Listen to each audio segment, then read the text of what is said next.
Alright, hi everybody. Good morning. Let me just get this set up here. I'm going to try not to rely on this too much, but thanks for the introduction. As David said, I'm not exactly an insider. I've used APIs before, but I wanted to talk a little bit more about why I'm here. I wrote this article called The Universe is Programmable. We need an API for everything. That should actually be, we need APIs for everything, but it didn't quite have the same ring to it. I lost that battle in the headline. And that probably sounds like a big dud to a lot of people in this room. But the article itself, I hope, takes a little bit more interesting take that some of you might find surprising. And I was shocked by the positive response the article got, even more shocked when David reached out to ask me to give this talk. But perhaps the most surprising thing was the thoughtful and intelligent comments going on in the comments section. One of my favorite quotes was, "It's a nice summary of a late night discussion in a college dorm after one too many bong hits." And I went to school at UC Santa Cruz, so I took this as a huge compliment. But the quote actually kind of foreshadows the unique angle of the article, but I'll get to that in a minute. First, I want to start by telling you a little bit more about myself.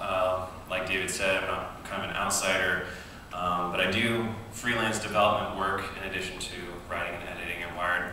And I'm hoping to leverage that kind of outside perspective for you guys today, hopefully show you something useful. I had a lot of chances early on to become a little bit more serious about programming. I built some video game fan sites in high school on GeoCities, including my Diablo guild page, which I'm super proud of. Took C++ in college at UCSC. I thought it was going to be part of an engineering degree, and I bounced to physics, and then I bounced to math, and finally ended in literature. I thought I was a better writer than I was a mathematician, but looking back on it, the bar was probably just a lot lower. After I graduated, I built a career in writing, editing, and journalism, mostly at Wired. But everything kind of changed for me in 2011 when I was covering South by Southwest for Wired for the second year, and I was kind of bored with all the usual stories that we kind of write whenever it comes around. And so in my searching for something different, I came across the Startup Bus. A 2-day hackathon takes place on a bus on its way to Austin for the conference. And my idea was to join one of the teams and write about it from the inside, which I did after some strong arming. It turns out nobody wanted the non-technical writer on their team. But I forced my way on, and it was a lot of fun. Now, I don't know if you guys have ever been to any parties where people are doing cocaine, but it's a very similar energy to that of a hackathon. With one key difference, people at a hackathon actually do the grandiose things that they say they're going to do. I was pretty shocked that my team could talk about everything their app should do, and then in a few hours we'd have a working prototype. This was a profound moment for me because all my life I'd been around people who talk about their big ideas, including myself, but nothing ever really came of it. I thought this was just the way life was, but it turns out it was just the typical post-liberal arts life. The hackers on the bus showed me that the missing link between all my really great ideas for how the world should be and making those ideas a reality was programming. I don't think a lot of developers appreciate how great it is to build something every day that people use and that works and that does what you want it to. In my profession, most of what you work on every day is very subjective. It's hard to say definitively one way or another whether it was any good or any bad, or whether it even accomplished what it was supposed to accomplish. Programming can be that way, I understand, but at least you can say this piece of code does this with a high degree of certainty. So here's my Startup Bus team with me on the left. We built a restaurant waitlist app that would alert you when your table was ready at a crowded restaurant. It was called Walk-In. We built versions for the web, iOS, and Android, which was even more of a feat back then. And then we made it to the finals. We presented in front of big name investors like Dave McClure, and we actually won the competition. The whole manic week of energy was by far the most exciting time of my life. So as soon as I got back, books, building web pages. A walk-in team member suggested that I start with JavaScript so I could work on the back end and the front end. I got into Node, Backbone, MongoDB, and then I discovered APIs. I should say rediscovered. I mean, I knew what they were, and I had even used a few. I hadn't built anything with it. I think it's important perspective for people on the inside to realize that, you know, you can have a conversation with somebody who understands the concept, but to really build something off of them really changes the perspective. And so it kind of blew my mind that I could build apps off of my favorite services like Evernote or Instagram. I was like a kid in a candy store. And what I realized is the bus was just the beginning of an Alice in Wonderland type experience, or the Matrix if you prefer, where I started seeing everything in terms of methods and variables, inputs and outputs. I realized that even my actions and my personality could be boiled down to a series of functions that, given enough time and patience, I could map out to various degrees of fidelity. I've come up with a really lame example here, and I don't know if you'll even be able to read it from back there. But here's a function to calculate the volume of my voice, given certain inputs: beers, anger, stress, ambient noise, people within earshot. And as you can see, as you write this out, the variables start to kind of spiral with complexity in the ways that they interact, but it shows that a function like this is technically doable. And I think this is the missing half of the whole quantified self movement, where I can have a blood alcohol sensor, I can have a volume sensor for my voice in the room, I can have a heart rate sensor and a skin perspiration sensor, and all that raw data coming from those devices can actually make an API like this self-documenting. And then with enough data after that, you could actually predict what you're going to do, and your API could actually say or know that you're going to raise your voice before you do. Now, in case it's not clear, like, I don't really have a problem with raising my voice. I don't really get angry. I just want to come up with an example involving beer so you guys would pay attention. And I don't think you could get full accuracy with functions like this without building an entire reality simulator, but even documenting these like low resolution functions, I think is kind of the leap that a lot of quantified self companies are missing, where they have the data and the pattern recognition, but it hasn't gone over into like an actual personal API for somebody. And so as I was getting more into development and coding, I felt like everything was clicking in a new way. I felt like I had a unified theory for everything that was not only comforting, but useful. And unbeknownst to my wife, for example, I was documenting the API for a marriage in my head. This is a mostly humorous example here, but this is a method for our anniversary where I'll pass in a Boolean, did I remember, a gift object, a restaurant object, and if I didn't remember, then that gift better be pretty nice or we throw an error. Even if it's of sufficient quality, we're going to get a warning that next year I better hit it out of the park. If I do remember and the gift is on target, it's thoughtful, the restaurant is romantic, and most importantly has reservations, then we finally get to the success. Now, these are silly examples, but even just sitting down and writing something like this out can provide some insights and kind of bring the subconscious to the conscious in a way that I think is really beneficial. So as all these things are going through my head, I was keeping it mostly to myself. They seemed a little bit too out there. They still kind of do to me, but they still felt true. And I'd aggressively avoided any sort of religion all my life, but it felt a little bit religious. It kind of worried me that I had this vehicle for faith. But it wasn't faith exactly, because I could give this framework, real examples, make real observations, and get real benefit out of it. Thinking like a programmer outside of programming was improving my life. So after talking with some of my more experienced developer friends just to pass the smell test, I decided to write the article on Wired. Now the premise of the article is that, I don't know if you guys are Adventure Time fans, but you can cut up the universe into chunks of organized information at every scale. Photons, atoms, cells, brains, peoples, countries, planets, solar system, galaxies. And each one of those chunks you could say is an app. It has inputs, outputs, other things can operate on them. And so a lot of people here are thinking about the Internet of Things, so maybe this isn't a new way of thinking about it, but I'm also thinking, as I said before, about abstract concepts like personal relationships, emotions, intelligence, morality, happiness is an app, liberal politics is an app. And apps by their nature do have APIs. I mean, maybe you have to write them. And that's sort of the question that I came to is, for non-software APIs, who is the author? Well, I opened my article in Wired by picturing God as this ultimate programmer generating all of existence in the monster 6-day hackathon. And I'm not religious, like I said, but the idea is that for non-software APIs, we'll be discovering them as well as writing them. And so, if everything has an API, it follows that everything is programmable. Now, we might not have access to the inputs, but that doesn't change that fact.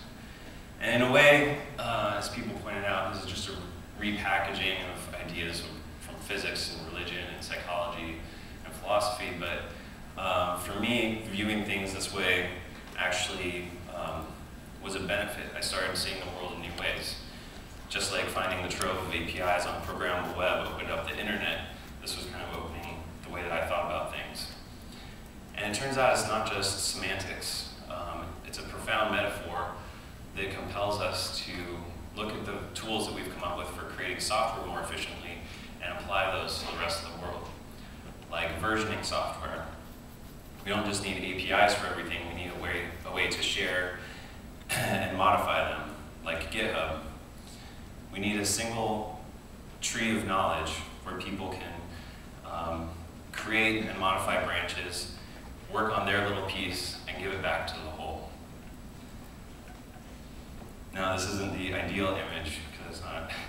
Maybe we can upload our consciousness one day. I don't know if you guys are familiar with the Tree of Souls from Avatar, kind of geeking out up here. But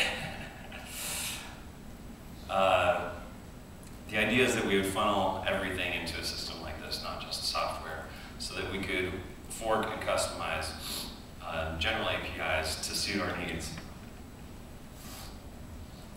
Like, say we discover the API for the way the eyes talk to the brain. We wouldn't have to worry about looking like glass holes to have augmented reality always on. We could just get an implant or some sort of neurotransmitter. But everyone's eyes and brains are a little bit different, so we would need to fork the general eye API and then add our customizations to it.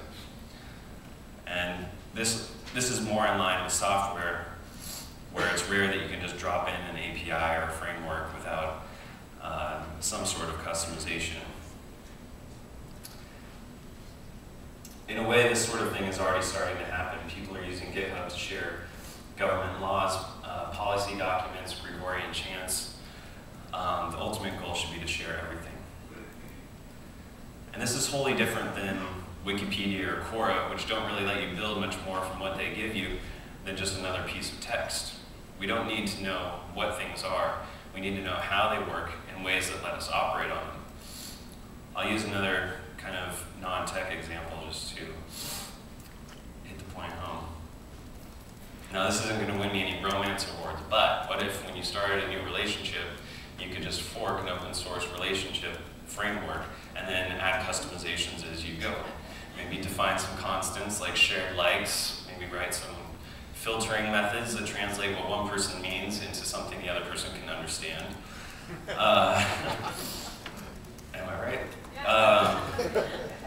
I mean, this is stuff that we do already, but it's just happening in our brains. And so one person, or the relationship API can look very different from one person's brain to the next. And just imagine if you're trying to collaborate on some software with somebody and you're both using vastly different documentation.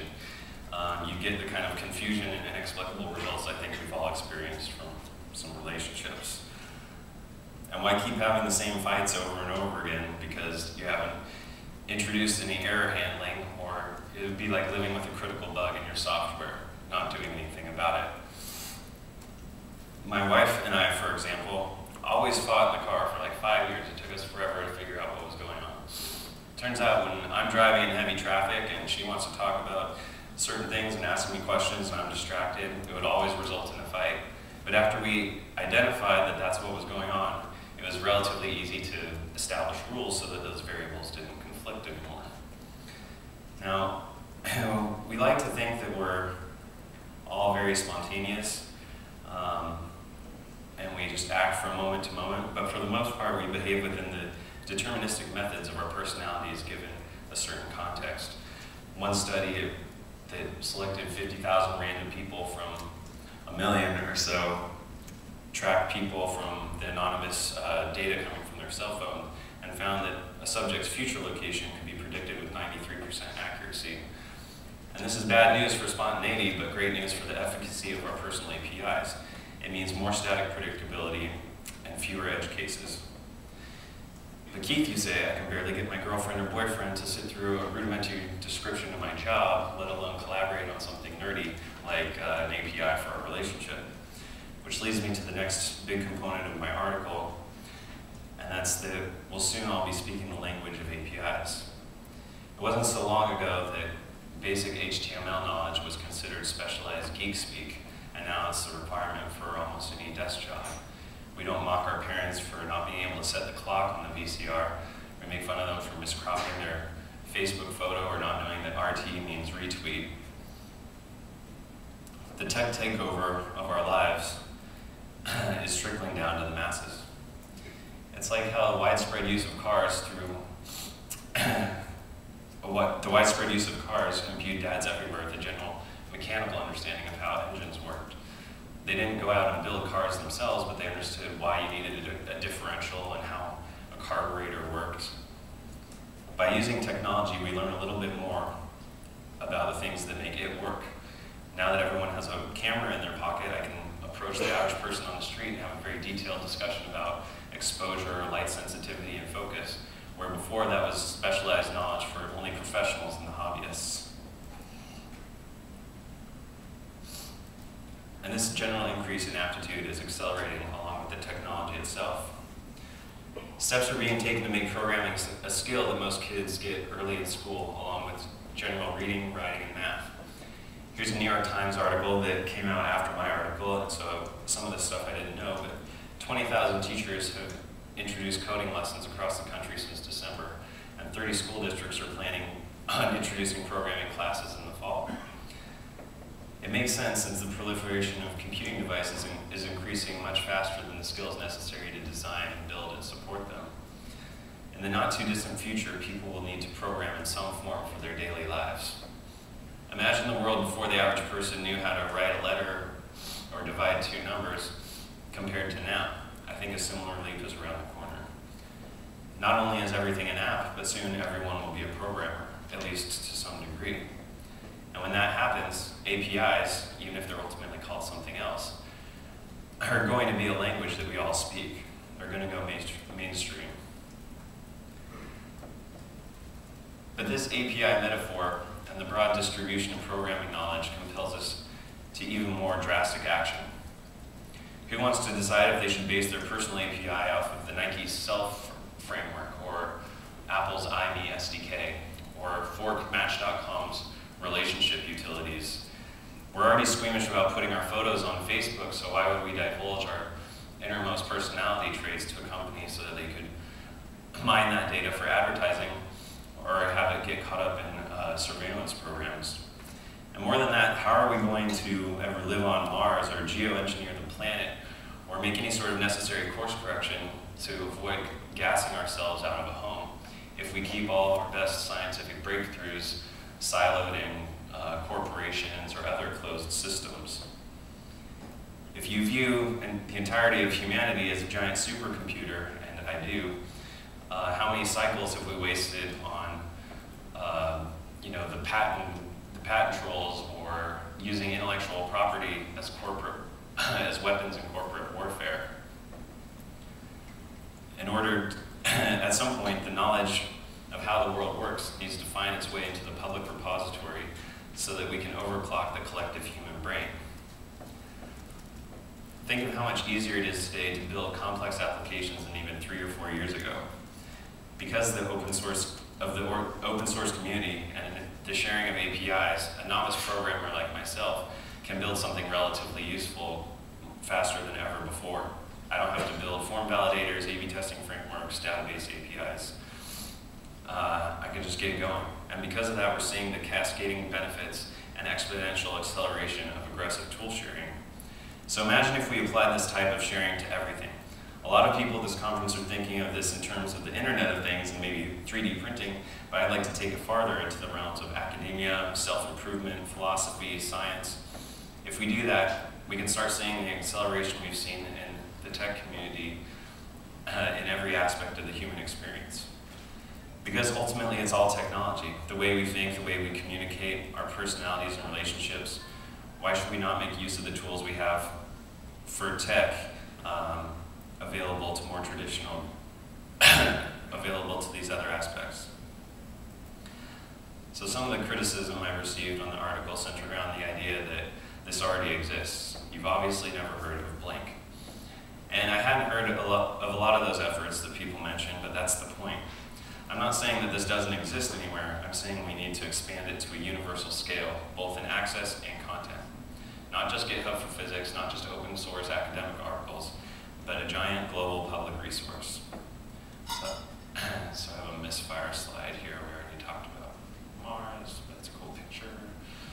All right. So let's think about this. What happens when we can manipulate DNA in our genes to given specifications? What happens when we understand the API of cancer? Are we content continuing to let private companies own this knowledge and prevent innovation on the most ubiquitous platform there is? I understand why it works that way now, but should it continue to? Market forces were an amazing tool to get us where we are today, and that's great. But now they're holding us back from tackling some of the biggest problems of our time. If tomorrow we found a spaceship from an advanced race sunk deep in the ocean, would we turn it over to Boeing and let them patent the technology so they could sell it back to us just because we can't muster the political will for public science funding? Organic matter, and specifically humans, is that spaceship. We are incredibly advanced technology. Oftentimes we fit the bill of being indistinguishable from magic. So is the entire universe, for that matter. The whole symphony of existence arises from a set of rules, and we are slowly uncovering them. As we do, it increases our ability to manipulate them to our needs. The barriers to a public repository of APIs for everything seem intractable, I know. It's hard to imagine letting go of or even reformulating the market incentives we have in place for developing and protecting intellectual property and patents. The recent ruling that APIs can be copyrighted is just one of the many speed bumps ahead, and you should check out that keynote panel tomorrow morning. But just as we are the biggest obstacle to the programmable universe, so are we its biggest hope. Just yesterday, Sergey Brin was advocating for some great patent reforms, like shorter holding periods and only being able to hold patents for technologies that are in use by the owner. And with this upcoming generation raised with some programming knowledge and their expectations set on the instant gratification of streaming media, instant app downloads, and free 2-day shipping, does anyone think that they're going to put up with a government that takes years to respond to the needs of the public, if it does at all? When the impatient, idealistic kids move into the voting majority, quite quickly we could implement the best ideas from the private sector, like crowdsourcing and open APIs, to reshape the way government works and vastly increase its responsiveness. And once the public takes back control of the ship from corporate interests, we can set a much shorter, more efficient pipeline in place for knowledge and innovations to make their way back into the public sphere. APIs are kind of like smartphones in 2004, waiting for their version of the iPhone to take them mainstream. Part of it is that people aren't quite ready, but they will be. We can accelerate the process by taking APIs out of the tech world and into people's everyday lives. The technology from the time has always influenced how we view the world and ourselves. For Freud, the steam engine and thermodynamics influenced how he viewed the repressed and explosive human psyche. The home PC boom had us all thinking of brains as computers. But the API metaphor isn't just a thought experiment or a muse. It gives us concrete instructions for how to leverage our knowledge and improve our lives, how to define, pursue, and optimize our goals. The advances that it has sparked in software are directly portable to the rest of the world. APIs are not just a business, a metaphor, or a fad. They're a lifestyle. And I'd like you all to join me in living a more conscious and intentional life by putting them to use everywhere. All right, thanks so much for listening. And let's see, I have about 4 minutes.